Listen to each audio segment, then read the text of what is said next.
আসসালামু আলাইকুম প্রিয় সুধী, কেমন আছেন সবাই? আশা করি আল্লাহর রহমতে সকলেই ভালো আছেন।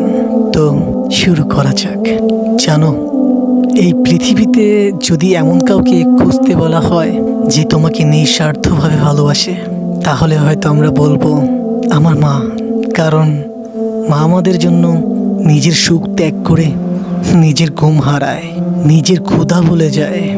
কিন্তু ভাবো তো, যদি আমি বলি আল্লাহ তোমাকে তোমার মায়ের থেকেও 70 গুণ বেশি ভালোবাসেন, তাহলে শোনো।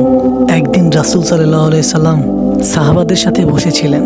ঠিক তখন যুদ্ধবন্দীদের মধ্যে এক নারী দৌড়ে এসে নিজের হারিয়ে যাওয়া বাচ্চাকে খুঁজতে লাগলেন।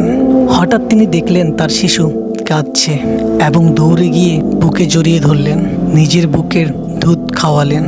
রাসূল সাল্লাল্লাহু আলাইহি সাল্লাম সাহাবাদের জিজ্ঞেস করলেন, তোমরা কি মনে করো এই মা ইচ্ছা করে তার সন্তানকে আগুনে ফেলবে? সবাই বলল, না, কখনোই না। তখন রাসূল সাল্লাল্লাহু আলাইহি সাল্লাম বললেন, আল্লাহ তার বান্দার প্রতি এই মায়ের সন্তানের প্রতি ভালোবাসার থেকেও বেশি দয়ালু। ভাবো, যে মা তার সন্তানের জন্য নিজের জীবনও দিতে পারে, সেই মায়ের থেকেও 70 গুণ বেশি ভালোবাসেন তোমার রব। তুমি যখন কষ্ট পাও, তোমার রব জানেন। তুমি যখন একা কাঁদো, তোমার রব শোনেন। তুমি যখন ভুল করো, তাও তিনি তোমাকে ডাকেন, আমার কাছে ফিরে আসো, আমি তোমাকে ক্ষমা করে দেব।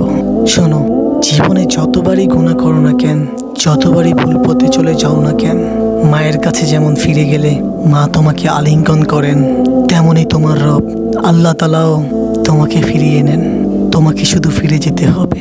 হ্যাঁ, ফিরে যেতে হবে। ভালো থাকবেন সবাই।